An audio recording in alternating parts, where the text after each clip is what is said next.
Good morning. I'm Dr. Jessica Sapoff. You're listening to Dental MD radio show. And on this show, I talk about topics in dentistry that, in a way that you might not otherwise get to hear.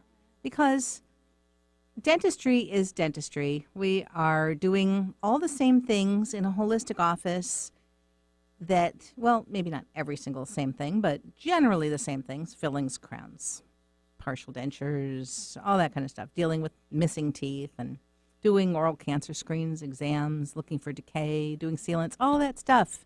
Same basic stuff. But in a holistic office, everything is done with a different, kind of a different attitude, a different consciousness about how what we're doing or not doing affects your entire rest of your body. And someday dentistry might be reconnected with medicine where it belongs as a specialty in medicine, because it's a surgical specialty and it's in a specific area of the body. But for some reason, there's sort of this attitude like you have your body and then there are also those teeth and those ears and those eyes, and those are like, not, it's almost like even though there are specialists for those areas, dentists, optometrists, ophthalmologists. The ophthalmologists do surgery and the optometrists deal with vision, but they are doctors. Optometrists are doctors, OD.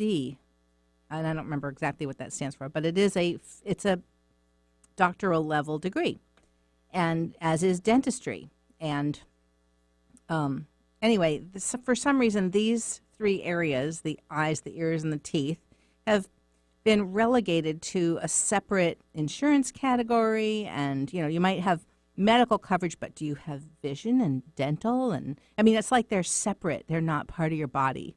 So that is, I don't know exactly when that started, but it seems like, to me, the proper position for those body parts is reconnected with the body, and everything that's done in those areas should be done as part of medical practice. So now what's happened to medical practice in this country and probably other places as well, in that it's been kind of, I'll put it this way. It's hard to find a physician practicing in a small office as an owner of the business. You just don't see that very often. Usually they're practicing in hospitals or in large groups, corporate settings, HMOs, all that kind of thing. You just don't see individual independent practitioners in medicine very often. And you still see independent practitioners in dentistry, but not as much as in the past. Because with corporate dentistry structures becoming more and more common, dentists getting out of school will go and work for a corporation and get benefits and time off, paid vacation, all that, all the perks of working for a large organization that can afford to give benefits and regular pay. And for a lot of people, that is easier than owning your own office. However, those corporate structures are not, they're profit oriented, and they're not interested in saving you, the patient, from having to have a procedure because obviously they're set up to maximize profit. And so if I were working in one of those places and I was saying, well, if we just do this, then you won't have to get that crown or, whatever, they'd be looking at my, numbers and sitting me down and saying, hey, everyone else is doing this many crowns every month and you're not. Everybody's doing this many deep cleanings on perio patients a month and you're not. I think I'd probably not last very long in an environment like that. So, as a holistic practitioner, I pretty much have to have my own practice in order to do things the way I think they should be done. And The standard of care is the same in terms of, when a crown is placed, the margins should be closed. There shouldn't be any openings. The cement should be where it belongs, and all of those things. The occlusion needs to be right. The flossing contacts need to be right so you don't get food stuck. Those are all basic clinical standards of care. Those things are the same whether you're a holistic dentist or a mainstream conventional dentist. However, how much I drill away your tooth may be different. How I design your crown, or maybe make an onlay instead of a crown so I don't have to drill away as much of your tooth. The materials I choose are not chosen for, how cheap the lab bill is going to be for me. They are chosen according to what is the most biocompatible materials, and sometimes usually that costs me more to do it that way, and my fees have to cover those expenses that we have for using the kinds of materials that we use. And so the entire thing is just, done differently with a different end in mind other than the usual ones, which is closed margins and proper cementing and occlusion and flossing contacts and contours and all that stuff, which is the same, but the things that are different are different. And I have the freedom to do things that way more conservatively for you. I'm not going to leave a mercury filling underneath your crown, for instance. If I find one in your tooth, that's going to be safely removed. But, it's harder to find physicians, and getting harder and harder to find dentists that are practicing independently. Now, you might go to a dental office and the dentist's name is on the door and it looks like a small private dental office, but there are management companies. So they may not have the corporate name on the door, but there's a corporation managing that practice that the dentist has sort of hired to manage things. But what they do is they come in and they look at your numbers and they tell the dentist, okay, you need to do more of these and don't do so much of that. And, your numbers are like this. And you need to call all the patients that you said needed a crown and tell them that they need to get in and get those crowns because you need to get your numbers up. You're not doing enough crowns. And so they're kind of managing the numbers for those dental offices and helping them cut corners and helping them keep their expenses down. No, you can't buy that kind of glove. You have to buy these gloves. These are what are on sale this week. You can't buy that resin filling material. You have to use this stuff. It's on sale this week. And to these conventional dentists, it doesn't matter which composite, except for, is it easy for me to put in your tooth and how long does it take to cure this one versus that one, because that 10 seconds times 52 weeks a year adds up to like a day and a half of curing stuff. So if it cures faster, then you save a day and a half of time that year. I mean, really, I'm not joking. It's come down to this in terms of, choices made in dental offices. Now, in a holistic office like mine, I'm not looking at things from that perspective. I'm buying the materials that I believe are the least cytotoxic. And trust me, those are not on sale. I don't know if they've ever been on sale. Sometimes there's a special.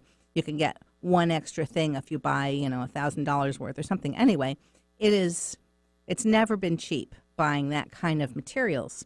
But, I have a standard that matches the holistic medical and dental community in terms of what I select to use in your mouth and bond to your teeth, which is going to be in your mouth for a long time. So, and plastic is plastic. You might opt for ceramic instead of plastic because of not wanting so much plastic in your mouth. And then there are plastics that are high quality and plastics that are mediocre, probably, in terms of quality. But if they bond to your teeth and they stay put and you don't get sick within a period of time that could be traced back to that material, then it's deemed biocompatible by the authorities in place at the moment, mostly the American Dental Association, which accredits and approves materials for use. But that's a whole nother story about whether you're going to trust the current authorities that are in place. But there are other organizations that are also checking and testing. These are not mainstream, and they are not, and most dentists wouldn't even know about them because they haven't looked into it. And they don't see why they should, because the authorities they trust haven't told them, gee, have a look at this other thing over here. Gee, that's interesting. They have not been told to go or directed or given any links or other information other than what the current authorities believe is what dentists need to know right now for practicing. So anyway, conventional versus alternatives. During this show, I'm going to talk about different areas in dentistry and how a holistic office such as mine will give you information and help guide you to understand what the differences are. Because if you choose to have something done in a more conventional way, that's fine. There's nothing wrong with that. It's just it may not be something I do or, a service I provide, and that's fine. I will give you referrals and make sure you get where you need to go to get the treatment that is your preference for yourself or your family. And there's absolutely nothing wrong with that, and I'm all for it. What I want is for you to get the care you want, not the care I might make money on. I don't look at it that way. When people come in and have treatment done, that's when I earn my living and pay my bills.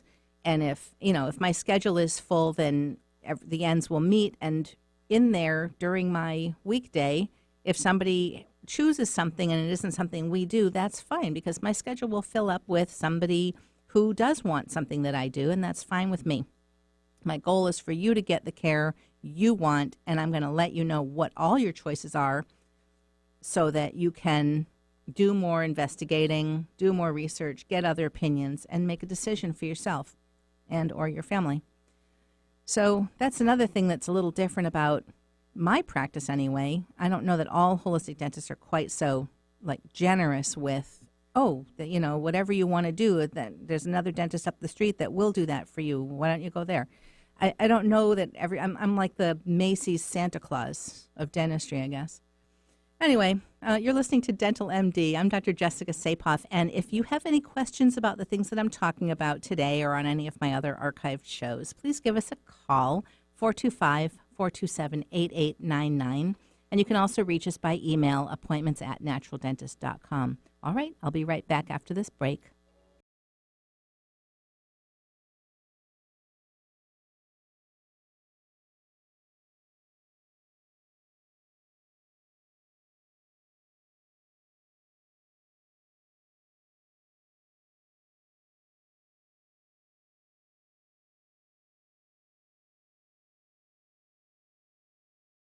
So how long has it been since you've been to the dentist?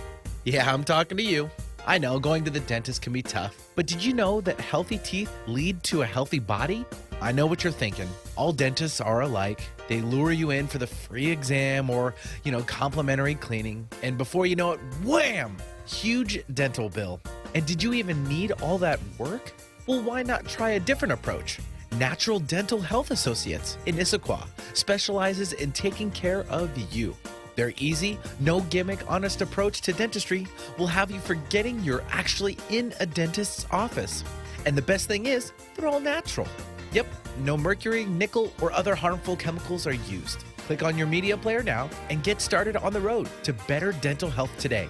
Or call 425-427-8899. Natural Dental Health Associates is a proud sponsor of the Dental MD radio show, Wednesdays at 9 a.m. on Alternative Talk, 1150 a.m. Pets bring so much joy to our lives. They're loyal, they're protective, and smart. Yet as smart as our pets might be, they can't advocate for themselves, especially in the event of a natural disaster. Hi, I'm Sean Lowe. Last year during Hurricane Harvey, I saw the impact of natural disaster firsthand. Many families suffered the added heartbreak of being separated from their pets.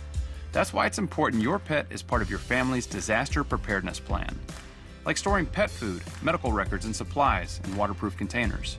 Proper identification, a microchip, and a photo of you with your pet can help in case you get separated. And keep their favorite comfort toy handy. If you take steps now, you'll encounter less stress during the chaos of an emergency. To learn how you can prepare your pet for a natural disaster, talk to your veterinarian and visit banfieldfoundation.org/disaster. That's banfieldfoundation.org/disaster. Don't save it for a rainy day. Get your daily dose of variety. Alternative Talk 1150.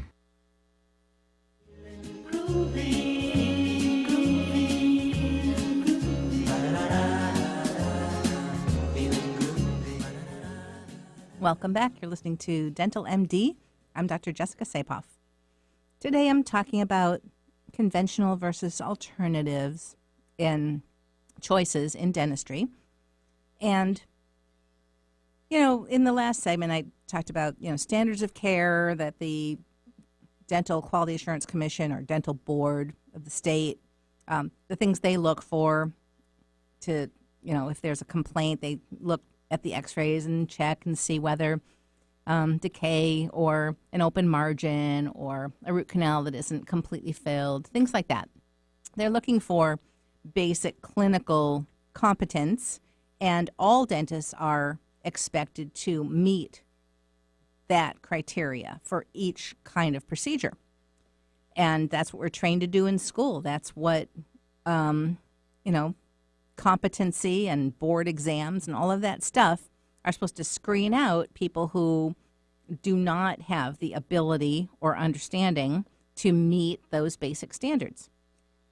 So, that being said, there's much more to dentistry and to choices in dentistry than just basic competence. And in holistic dentistry, the practice is based on the principles of natural medicine as opposed to conventional, or what would sometimes be called Western medicine. And even within natural medicine, there are a lot of different ways to think about it. Some natural practitioners have simply substituted pharmaceuticals with nutraceuticals. So they're using herbs and homeopathics and tinctures and other substance, vitamins, minerals, foods, diets, any of that kind of thing as a substitute to help with symptoms of disease processes or breakdowns, physical breakdowns. And those things are useful and helpful, and they have their place, but there is more to natural medicine than just simply substituting a drug designed to help with a symptom with a supplement designed to help with the symptom. Somewhere in there has to be a diagnosis and hopefully a way to assist your body in healing, not just in dealing with symptoms. So healing and curing are things that are really not highly profitable, because the second you really solve a problem or the problem goes away or the body heals something, then that person is no longer under a long-term management plan for that problem, which means that they don't need you as a practitioner anymore. So if somebody's goal is to diagnose and do what's necessary with some either intervention, procedure, substance, whatever it is, hypnosis, whatever it takes to solve the problem and have the body really heal a thing, that is not very profit-oriented. And it's really not the main emphasis in a lot of practices, partly not because they don't want to help and cure and have things heal. The practitioner isn't the one doing the healing. You are, by the way. The practitioner is not necessarily against diagnosing and assisting with, whatever is needed for you to heal. in order to be actually cured of whatever the problem was, they probably want to do that. But according to a lot of training that we receive, certain things are not curable, we are told. Some things, we are told, are lifelong problems that will have to be managed for the rest of your life. And the problem here is that once the establishment declares some ailment to be uncurable, anybody that tries to cure that, or maybe, even succeeds in curing it, or maybe they didn't cure it and you just had a spontaneous healing from whatever it was, that person is automatically, by definition, by the establishment, that person is automatically a fraud and a quack. How's that? So, alternative practitioners that believe in healing and believe that things can be cured, alleviated, that you could be released from lifelong management of a problem. Any of us that believe in that kind of thing for these ailments that have been declared uncurable, we can't talk about it. We can't say anything. We can't really be upfront about it. And if you did have a healing or your condition was cured and you no longer needed lifelong management, you would be told, no, it's not cured. We don't know why you don't have the problem right now, but it'll be back, and you need to stay in your management program. And the two things that kind of stand out in my mind as being in that category are periodontal disease or gum disease and sleep apnea. Those two things have been declared uncurable. Once you're diagnosed with either of those things, you are now obligated to lifelong management of those problems. You have to wear a CPAP the rest of your life, or an oral appliance. You will be going in again and again and again for your gum disease to get the deep cleanings and the numbing and the root planing and et cetera, et cetera. So that's what the environment is that we as practitioners work in, that we can't do anything about directly. And so if you hear your favorite practitioner saying, well, we can't really say that we can make this thing go away, but we can manage it like this and this, it isn't necessarily that they don't believe in healing, and that things can actually heal and be cured, and that you wouldn't be roped in the rest of your life, but they're not allowed to discuss it. They could lose their license. That's what we contend with. That's what we have to deal with. So that is unfortunate, but I just want you as the patient population to be aware and to do your own research. And if you believe in healing and you believe something can be cured, if it isn't healed and it isn't cured, stay in your management. If you still have the problem, stay in your management track with whatever things that they've prescribed or given you to deal with the problem. But do not, my advice is, do not let go of your belief and your faith in what your body can do. If there have been healings and cures, the establishment generally considers those to be anomalies and outliers, and they don't generally include that when they're talking about, those problems. So that's just the way it is. So conventional versus alternatives.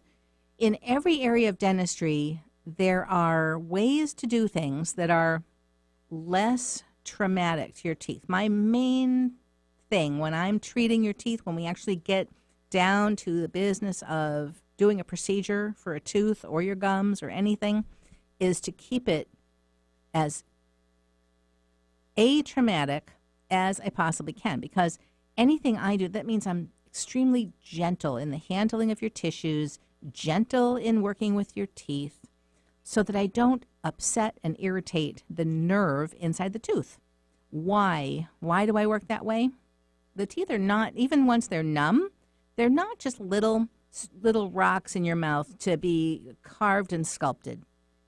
They're not inanimate. They are part of your body. They're alive. And in most dental offices, if they work on a tooth and the nerve devitalizes, that means the pulp dies and becomes necrotic. In the mainstream conventional practice, that is simply something that happens occasionally, and they just shrug and say, oh, well, that happens sometimes. Schedule a root canal. Well, there are a lot of holistic patients out there that come to offices like mine that don't want root canals for a lot of reasons. And that's a topic for a different show, or I may touch on that a little bit more in this show, in the next segment. But, there are people that would not choose a root canal for a number of reasons. And so if their nerve devitalizes, which is a nice way of saying dies, which is the blood vessels and nerves inside your tooth that live in there and feed the inside of the tooth, feed your tooth, if that tissue becomes infected or necrotic, then you either have to get a root canal, because that's gangrene. Necrotic soft tissue is gangrene. That's what it is. That's medically, that's what it's called. And if it was anywhere else in the body, you would never leave it there. But root canals are done, and then people live with a root canal treated tooth, and they can only get so much of that. They get a lot of the old pulp tissue out of there, but it's not 100%, and they are not sterile either. So what is your only other option? Extraction. So if I do something and I'm too rough, or your tooth is already kind of teetering on the edge, and I'm going to be as gentle as I can so that we don't push it over the edge and end up with a dead tooth. A lot of people, if their tooth dies, if the nerve dies, they will have it removed instead. And so that's tooth loss. That's a very, very big deal. It's a very big deal. It's an amputation of sorts. It's a fairly easy place to replace it and continue to function, but still it's a loss of a body part. And it's sad to see people losing teeth. So I focus on the most gentle possible techniques. Sometimes those techniques take a little bit longer. So maybe I'm not doing as many procedures each day as some other dentist. And maybe you have to sit a little bit longer in the chair so that I can work very, very gently with a tooth that's at risk. And that's just the way it is. That's the way I work, because I don't want any teeth to die, and I don't want people to have to choose between a root canal and an extraction. All right. You are listening to Dental MD. I'm Dr. Jessica Sapoff. Today I'm talking about conventional versus alternative choices in dentistry. And if you have any questions about this topic or any other topics I've covered in the archived shows, give us a call, 425-427-8899, or reach us by email, appointments@naturaldentist.com. I'll be right back after this break.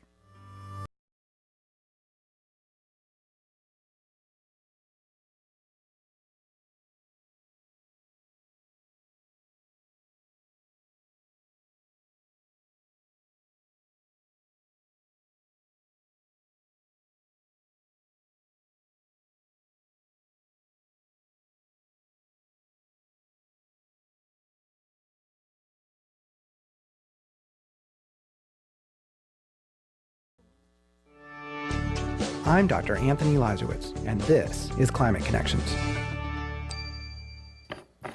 Switching your light bulbs to energy-efficient LEDs does not just lower your electric bills. It also reduces carbon pollution and global warming. Ralph Cavanna of the Natural Resources Defense Council says LEDs are one of many recent innovations in energy efficiency. When used by homeowners, businesses, and utilities, the benefits quickly add up. When I started my work in the 70s, everyone assumed that in order for economic growth to occur, energy use had to grow just as fast or faster. And on that logic, a healthy and growing economy meant an inexhaustible appetite for giant new polluting power plants. Coal and nuclear were the typical orders of that time. What's happened since is an energy efficiency revolution that has completely broken the linkage between energy use and economic health.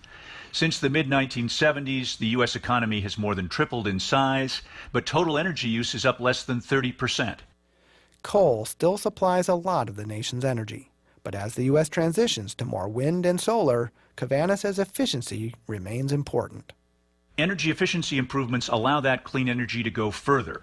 So changing light bulbs helps create a brighter, cleaner energy future.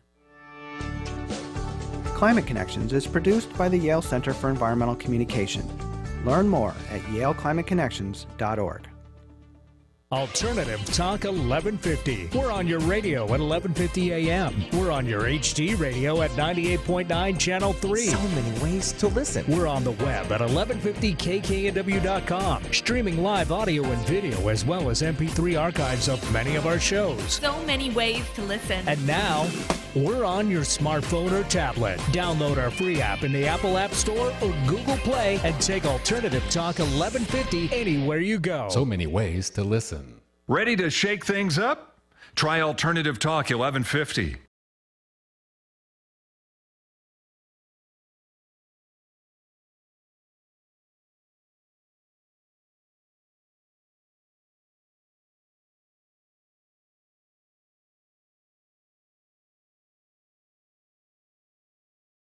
Welcome back. You're listening to Dental MD. I'm Dr. Jessica Sapoff. Today I am talking about conventional versus alternative choices in dentistry. And those terms, conventional is kind of interchangeable with mainstream, but I like to say conventional because I don't want to get us locked into mainstream being conventional, because actually I believe that holistic care is becoming mainstream. Little pieces of it are trickling in and becoming more mainstream. So I'm reserving the word mainstream for whatever is the dominant idea in medicine and dentistry. And I think that some holistic concepts and natural medicine concepts are gaining dominance. So I want to distinguish conventional from mainstream, because conventional, I believe, will soon be getting referred to as the old way of doing things.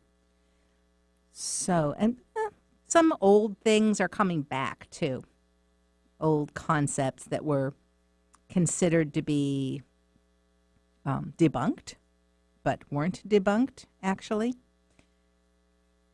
will be making a comeback with new research and new prominence and understanding. So that term conventional is what I'm using to refer to the authority-approved ways currently. And alternative is, I'm using that synonymously with holistic, natural, biological, complementary, just all of the ways of doing things that are bringing in new concepts, sometimes old concepts renewed, into current practice. And those are currently the alternatives to the mainstream, used to be mainstream, conventional ways of doing things. So alternative treatments are, right now, dentistry is still, the patients are much more open to holistic and natural medicine concepts than the practitioners. And I've been to courses where they warn us practitioners about those internet mothers. Yeah. And I'm sitting in the audience listening to this, and I'm an internet mother. Everything they said about the internet mothers as like a slur. I'm sitting there thinking, that's me. Yep. I looked that up too, and yep. Anyway, you know who I'm talking about, and it's probably you too, internet mothers and fathers out there, internet grandparents, saying, hey, I read this, and, maybe we should wait on that vaccination since your kid is sick. right? Or maybe not do the vaccination at all, depending on what you've read and what you know and believe about vaccinations. But at the very least, but that's what they're referring to. Oh, we can still do this procedure. You don't, you read that somewhere on the internet. It has no validity. I'm telling you what the real information is that comes from my authorities. Okay, so that's what you're still going to find, that attitude in most dental offices. So when you go for a second opinion, are you really getting a second opinion? You're getting a second conventional opinion? Maybe you're going to hear somebody else's style differences, or maybe they'll do something in a different order, or maybe they're willing to do an inlay instead of a filling, but you're still getting conventional thinking based on the current authorities training us to do things certain ways for patients in certain circumstances. So if you really want an alternative opinion, because when I say second opinion, what I mean to say is alternative opinion. You want an opinion from somebody who, and you can get more than one conventional opinion and more than one alternative opinion from more than one holistic office. You may have to pay a fee for an exam and have your x-rays transferred over, or get a copy of them and just walk in with them is fine too, usually. And get more than one holistic opinion as well, because holistic offices are much more different from each other than conventional practices are. And there's no such thing as alternative dental school. There's only authority dental school. There's no alternative dental school. There's no natural dental school.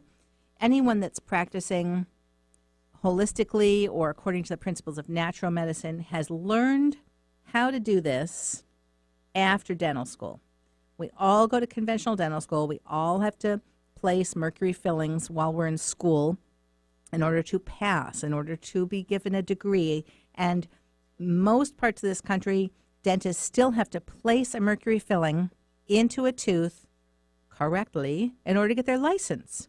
There are only a few exam areas in the country that have switched and will allow the licensure candidate dentist, to place a resin filling in a class 2 area of a tooth. It's a particular location on the tooth where the cavity is. You've got to show that you know how to fix those class 2 restorations, and class 5s and class 3s and all that kind of stuff on your exam. And there are only a couple of areas in this country that I know of that allow the candidate to select to do a resin filling instead of a mercury filling.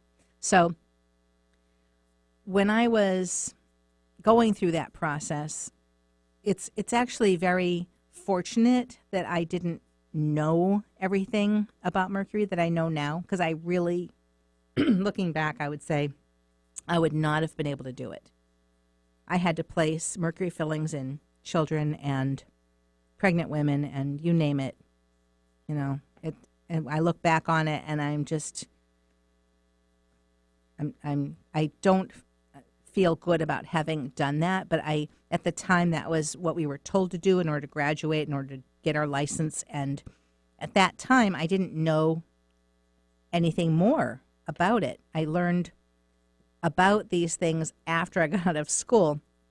But, the difference between a lot of the holistic practitioners and conventional practitioners is that when we heard about mercury and that it might not be such a great idea to put it permanently in people's teeth, something inside of my head went off and said, hey, mercury is toxic and maybe we shouldn't be putting it in. That made sense to me. But my training told me that when I hear something like that that's against what my training was, that I should tell whoever's asking me about that, patient comes and says, hey, I heard mercury's bad, I was supposed to tell them, no. The research shows that mercury is completely safe and it's perfectly fine and it lasts, these mercury fillings last longer than everything else and it's the best treatment for certain parts of your teeth and blah, blah, blah. And there's no research in existence that shows that it's toxic. Well, that's what we were taught to say. And so that's what most dentists still believe. However, with the cosmetic dentistry industry making so much money hand over fist for so many years, cosmetic dentistry, really, all of us learn cosmetic techniques because we all have to learn to make, the teeth look natural, restore them back to a natural shape using materials that look natural. And for some reason, it was okay if your back teeth were all filled with metal as long as your front teeth looked natural. So cosmetic dentistry was the beginning of putting beautiful restorations in back teeth where nobody sees it or you don't see it as easily. That was what cosmetic dentistry was changing your whole mouth over to completely beautiful, natural-looking teeth. But because the cosmetic dentistry movement was not a natural or holistic movement, in the effort to make your teeth look beautiful and natural, they would drill out the old and ugly metal fillings and crowns and put in the new beautiful things. And a lot of patients went in thinking, good, I'm going to get rid of this mercury and have nice, resins and ceramic. But unfortunately, these dentists still didn't believe that the mercury was toxic. And so they were drilling it out. They're breathing it, the dust and the fumes. You're breathing and swallowing particles of mercury and breathing the vapor as it's being drilled out. There was a lot of very big, and still is, a lot of unnecessary exposure to mercury during removing old mercury-containing fillings. And that is still the case. So as a patient, you have to be aware of, make sure that the dentist that's going to be drilling out some old stuff is going to take the precautions that we all holistic dentists do. If somebody says they're holistic, they are probably taking some kind of precautions to protect you and the office and the staff from unnecessary mercury exposure. All right, I'm going to continue talking about this particular issue when I return from the break. You're listening to Dental MD. I'm Dr. Jessica Sapoff. If you have any questions, give us a call, 425-427-8899. And you can reach the front office email, appointments@naturaldentist.com. I'll be right back.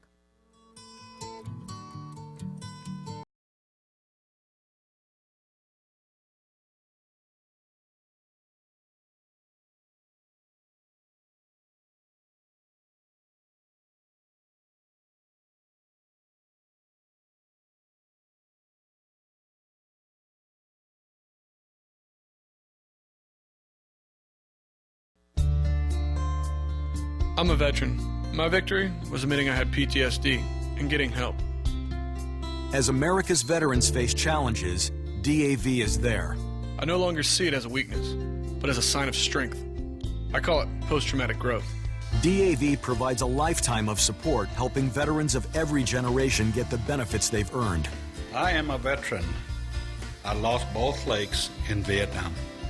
Every year, DAV helps more than 1 million veterans so they can reach victories great and small. My victory was getting my benefits and a good education. I'm a veteran. When I got out, I felt like nowhere was safe. My victory was finding the help I needed. But there's more to be done and more victories to be won. Thanks to DAV, now I feel like I'm human again. Help support more victories for veterans. Go to DAV.org. So how long has it been since you've been to the dentist? Yeah, I'm talking to you. I know going to the dentist can be tough, but did you know that healthy teeth lead to a healthy body? I know what you're thinking. All dentists are alike. They lure you in for the free exam or, complimentary cleaning. And before you know it, wham! Huge dental bill. And did you even need all that work? Well, why not try a different approach? Natural Dental Health Associates in Issaquah specializes in taking care of you. Their easy, no gimmick, honest approach to dentistry will have you forgetting you're actually in a dentist's office. And the best thing is, they're all natural. Yep, no mercury, nickel, or other harmful chemicals are used. Click on your media player now and get started on the road to better dental health today. Or call 425-427-8899. Natural Dental Health Associates is a proud sponsor of the Dental MD radio show, Wednesdays at 9 a.m. on Alternative Talk, 1150 a.m. There's a reason they invented the internet. It's called 1150kknw.com.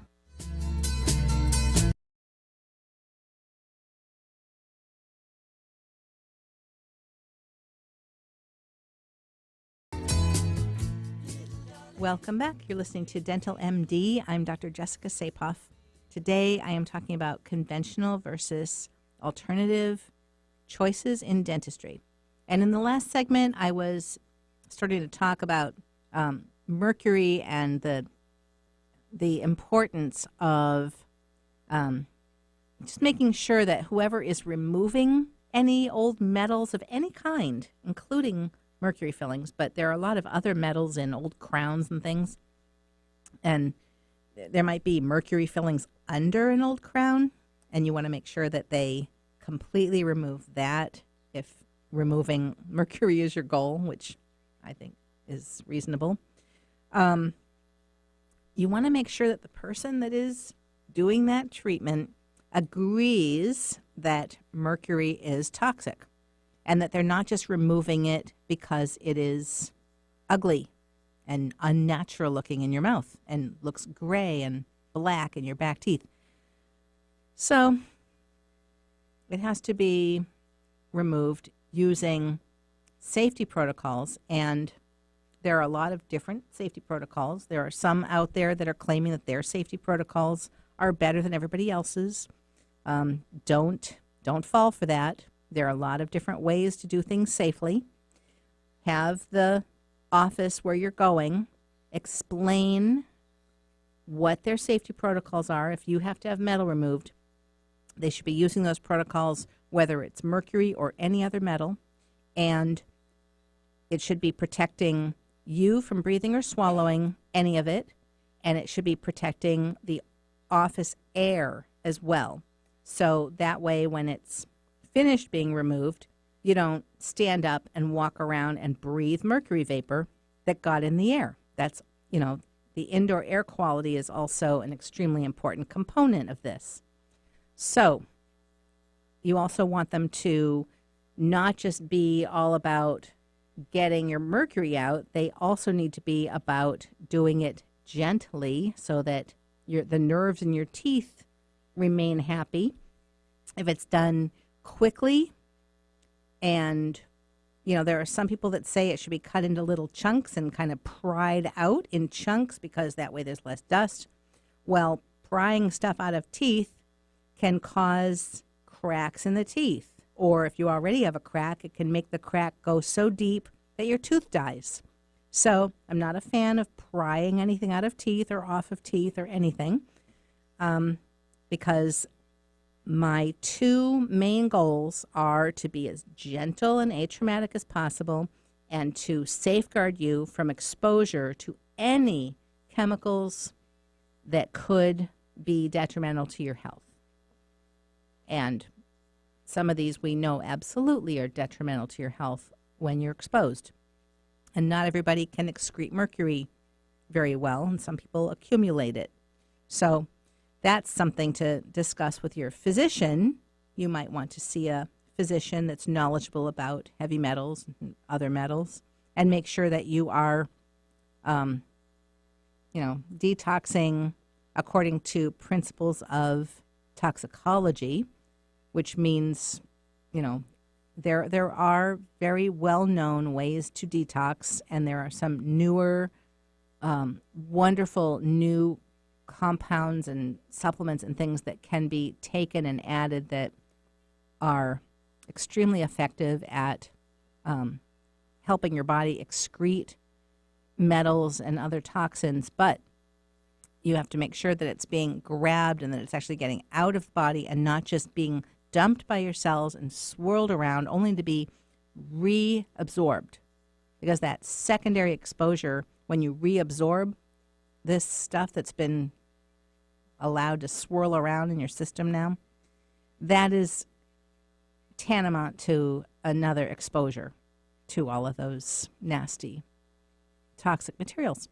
All right, so talk to someone knowledgeable about toxicity and talk to dentists that you might want to go to, get multiple opinions if you want to, and then settle in on a place where you feel safe, that they are knowledgeable, that they have acknowledged that they agree that things need to be done safely, and also that they're going to take the time to do things gently. So that's been my way of doing things for a very long time.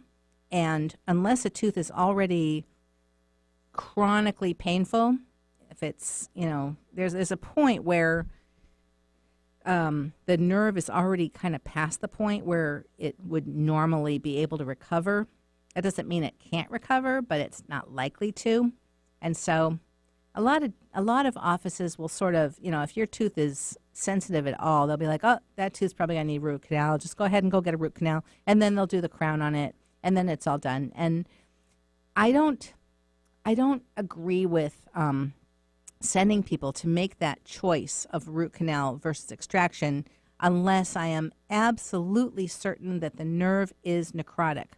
But because most dentists don't think that you're going to choose the option of extracting a tooth rather than get a root canal, what they do is if they think that you might eventually need a root canal on a tooth, they simply send you to go get the root canal so they don't have to deal with it later, so that you don't, the intentions are good. They don't want you to have a sudden abscess and toothache pain and swelling. And teeth, when they die, it can be pretty much fireworks. It's terrible. Your whole life grinds to a halt until you deal with it. If your tooth gets really hot and kind of the nerve blows up on you like that, it's very, very painful. And so in an effort to save you from that, they will send you to get a root canal before your tooth actually is dead or needs one, in my opinion. I really think that a lot of the time teeth can still recover if they're treated gently and, and you do the things that promote healing in terms of nutrition and avoiding certain things and doing certain things. So I like to give teeth every possible chance to recover. And yes, sometimes symptoms will increase instead of decrease. Then you got to make that decision, either get the root canal or get the tooth out, or wait a little longer if it's not, if it's still kind of intermittent, hurts sometimes, doesn't it? But, this is another one of those things where a root canal is a root canal, an extraction is an extraction. However, our conversation about what your choices are there and, the decision-making process, and is it time to make that decision yet? Is there something else we can do first? Is there something that, that conversation, those choices, that takes time to sit and have that conversation. It's much quicker to just say, your tooth hurts sometimes, so here, go get, I'm not sure, it must be the nerve dying, go get a root canal. And, that hasty decision-making, which saves a lot of office time because there's a lot less conversation and less, check it again, see if it's improving, that kind of stuff. I'm more about making sure you don't get an unnecessary root canal or lose a tooth that doesn't need to be extracted. That's more important to me than whether we spend some extra time in the office talking about those choices and working with, your preferences and your teeth to try to maximize your chance of keeping your teeth for a lifetime. So it's those conversations that set a holistic or natural practice apart from the conventional way of doing things, which is very expedient and profit-oriented. So I wanted to just highlight the differences between conventional practice and alternative practice, and some of the things I've talked about are my way of doing things alternatively, and every office is going to be a little bit different. So if you have questions or you want to make an appointment and come see us and have something checked or get an exam and a cleaning or a procedure, give us a call, 425-427-8899, and you can email us with questions, and we'll answer your questions by email or phone so that you can decide whether my practice is where you want to go for that treatment. So appointments at naturaldentist.com. Thank you very much for listening.